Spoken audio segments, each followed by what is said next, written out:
Once upon a time, on an early summer evening outside Reykjavik, I was standing on the deck of a 27-meter ship. I was gripping the handrail with both hands because the rough ocean made the bow go up and down like a mad seesaw. My eyes were fixed on the surface, trying to spot the slightest disturbance. Then, without warning, a majestic 40-ton creature, a humpback whale, half the length of the ship, jumped high in the air in front of our eyes. This is my diary of the journey that started at that very moment.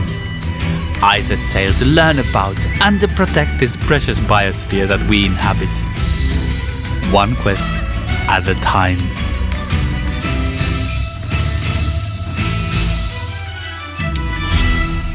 1st of January 2025. While trying to figure out which of my dreams are real and which are not, I've been using a simple method: going towards exciting things. Many areas of study are engaging on an intellectual level or have prestige, while some have a romantic air around them. But the best ones make you smile uncontrollably. I had the opportunity to try scuba diving for the first time last February. It was a try diving kind of a thing, where the goal was to get the feeling of diving. The instructors took care of everything else. Water, especially seawater, has always been my favorite element. I even served as a conscript in the Marine Commandos.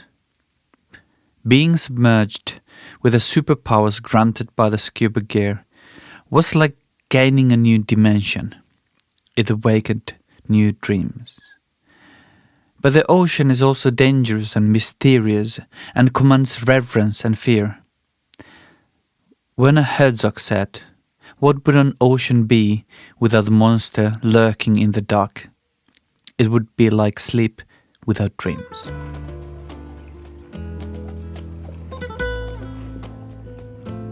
The small research vessel is not new, and its age is inspiring. How many small secrets has it seen being uncovered? The soundscape becomes muffled when I cross the border between the sea spray and the brine. No more sharp shrieks from the seabirds or waves patting the boat's steel hull. The border is no more real than the border between city districts. It is like the ground. Some live above it, others beneath. Some regularly travel across the border like commuters. Without special equipment or structures, we can't live underground or in the water. But where the ocean meets the land, different habitats blend seamlessly, like the sfumato shadow on Mona Lisa's cheek. Of course, there is a rapid change in the circumstances across the surface. The weight of the water gives me the ability to fly. Breathing in makes me lighter and I rise. Breathing out makes me descend. I fall slowly towards the literal bottom, where the coral reef, the subject of our study, lives. Most know that the reefs are in danger. The warming and acidifying waters make the coral animals expel their symbiotic partners and start dying. The corals lose their color and turn bony white. Our research team is comparing different restoration techniques. My mission this time is to gather data to estimate the recovery rate. I dislike that we need to help these organisms to survive what we have put in motion ourselves, while we technically could solve the root problem. But could or should is not the same as is. After counting the coverage of the new growth, we take some samples.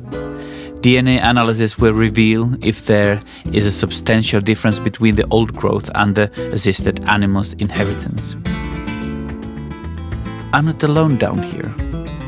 The coral reef doesn't only house the coral animals, cnidarians that build it, but innumerable other invertebrates, fish, algae and plants.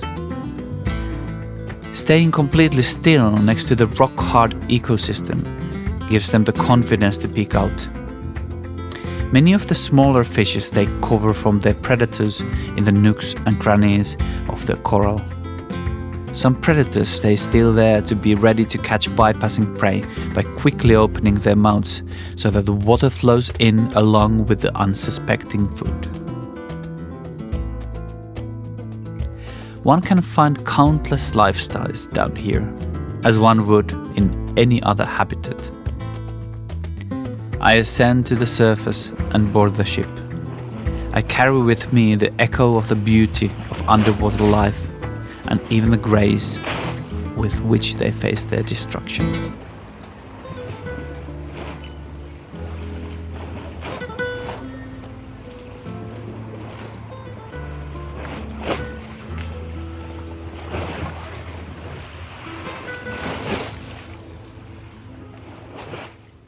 I want to specialize in marine ecology. I want to do field work as much as before and hope to be a scientific diver. The dream comes with both excitement and fear. I'm 42, so I don't need a medical based on age.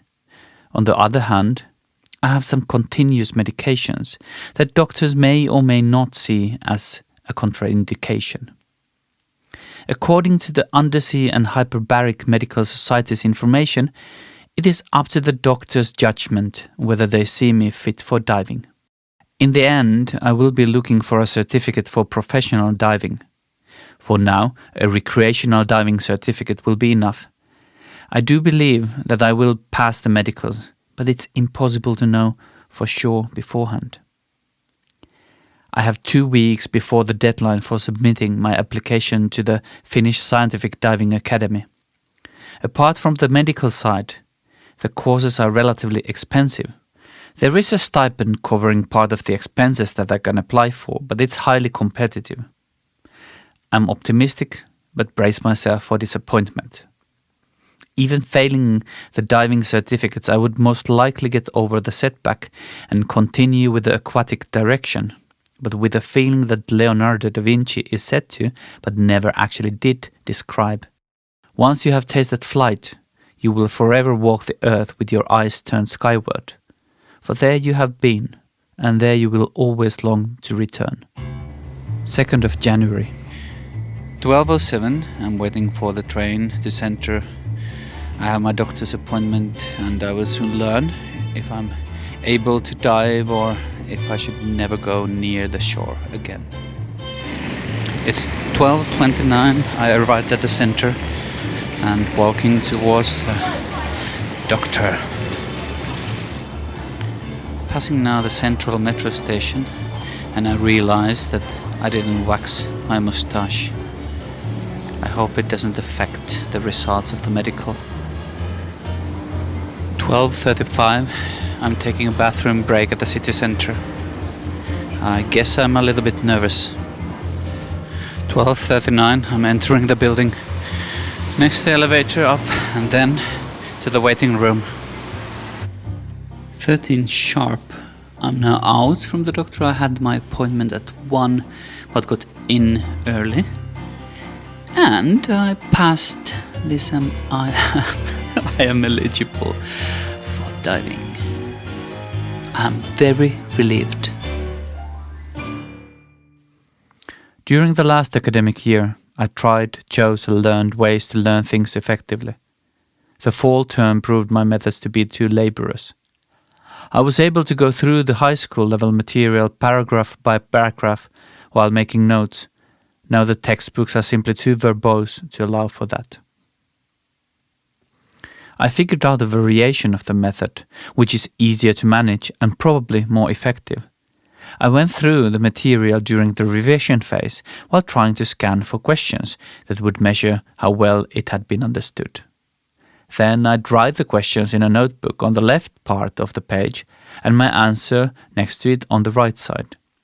I could then fold the page to hide the answers and reiterate the questions.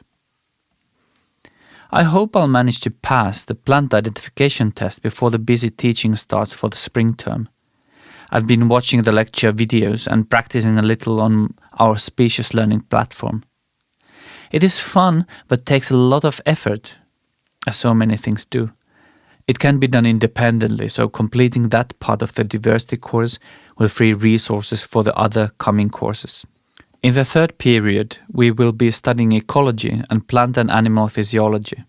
In addition, there's the microbiology lab course, and I'm taking statistics as well as the mathematics department's online course. I feel that my spring term is less packed than the fall term, but maybe it's for the best. And to be honest, I should probably start with the ecology book exam already. It takes some time to take in the 864 pages of the Bigon and Townsend. I also can start preparing for my bachelor's thesis already, so there's enough to do. I also need to budget time for my well-being. I hopefully now have an understanding of how much effort the courses on average will require. I want to enjoy nature, enjoy walking, biking, swimming, and maybe even reading something else than textbooks. But time will soon tell. What I'm waiting for most is the late spring and the summer. First of all, there's the ecology field course, including 2 weeks at the Lammi Biological Station. In addition, I'm going to do the digital herbarium course over the green months. I will apply for a research assistant, which will, given that I get selected, take me to Åland to help chart butterfly populations for 2 weeks. I promised in the first period that if I get selected, I will also bring back burgundy snails, Helix pomatia, as many as I can because they will represent mollusks in the freshman course. They are the big ones, the biggest in Finland and also valued delicacy. They grow slower than many of their cousins, so they fetch a higher price.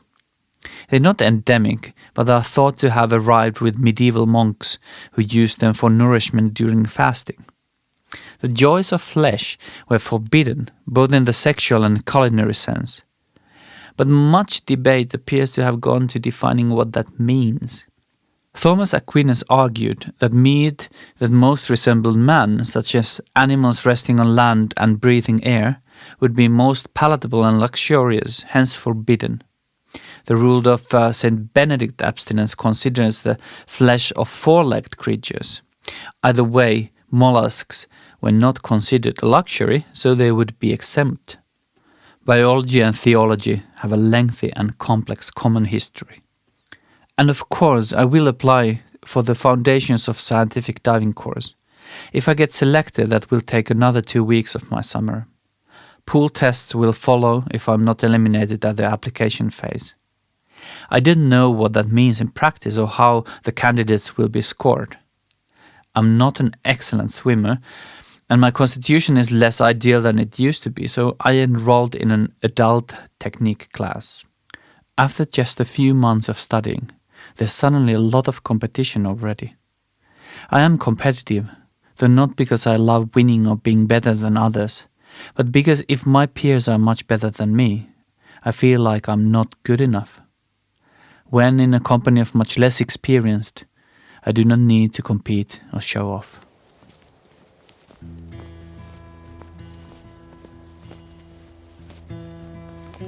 A fresh coat of snow has fallen. It looks soft, like clean white felt. All dirt and disarray are covered. And since it's long past sunset, everything below the horizon is black and white, like in a woodcut print. Only the car headlights and distant street lamps prick the monochromatic scene with their yellow and red blobs. In a semi-urban area like this, the cloudy sky is colored by the different suburbs and centers. The brightest spot is projected by the nearby airport. The sky above looks like a big romantic era painting. The landing planes fly so low that I feel like I'm watching them with a telescope, just more real, more three-dimensional.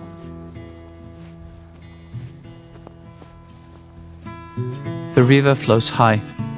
The recent warm days have melted a lot of snow, and it's finding here its way back to the sea. The water is black, with a very smooth surface. It almost looks like a flow of deep black oil, carrying grey blocks of ice on its back.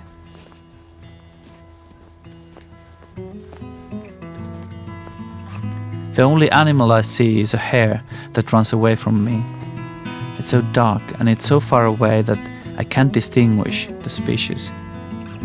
I walk along the river until I come to the old file factory that used to be powered by the rapid that it sits next to, but now serves as a restaurant.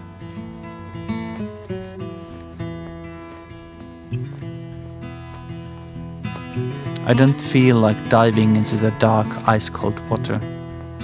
But maybe one day I will have the skills and the will to go there.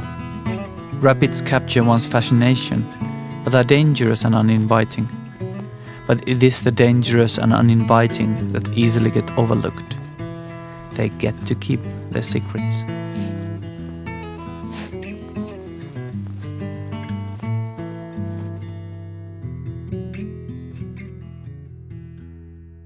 Three months have now passed.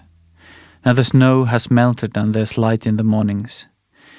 We even enjoy some sunny, warm days, and the migratory birds have been arriving according to their schedules. But the most reliable mark of the first day of spring is when teenagers start looking at each other in a specific way. The packs hanging out at the malls get more mixed, and there's a lot of kissing and caressing. I thought that the spring term would be easier. I was wrong. We're long into the fourth period and I have not found time to publish.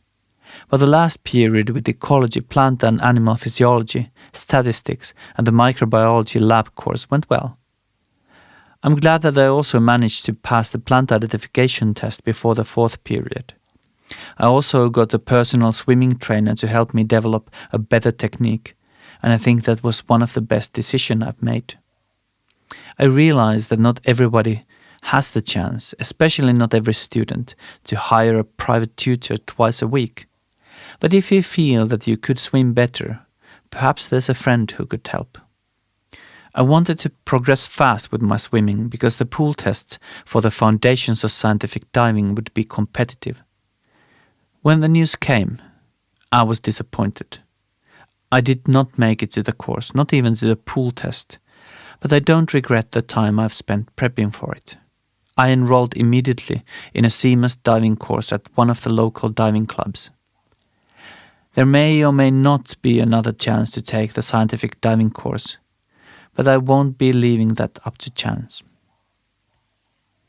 The swimming lessons go on, although now just once a week.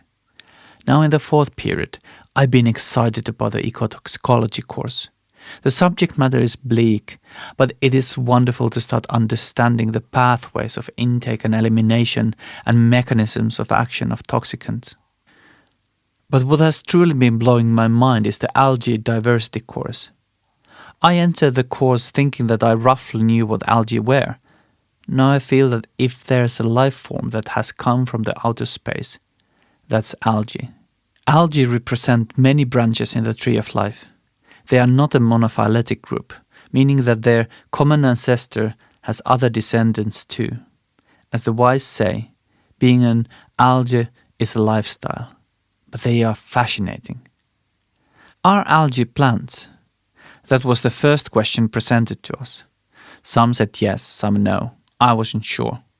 Looking at their family trees, it would be more precise to say that plants are green algae than the other way around. But maybe the most fantastic algae are unicellular. Those little bastards are everywhere in the world. Many of them live as plankton, traveling up and down the water column every day using their little internal gas balloons. Others live on top of other organisms, covering water plants, stones and turtles. Some of them live on land. If you see an old car or a lamppost covered with a rough greenish substance, chances are that it's an alga. In the very north and very south, algae can live in the snow, on top of the ice, beneath the ice, and even inside the ice in tiny channels of brine. When the ice freezes, it expels the salt. It has to go somewhere, and since salty water doesn't freeze as easily, pockets and channels form. If seawater usually has a salinity of 35 grams per liter, these channels can reach 6 times that. It takes a tough little beast to survive that. And of course, many lichens, corals and sea sponges have algae as their solar power plants.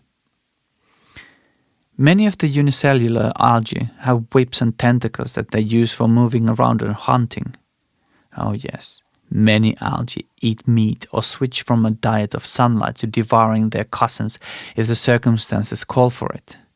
Haptophytes have a thin curly extension called haptonema they use for collecting food, like meatballs and a cocktail stick.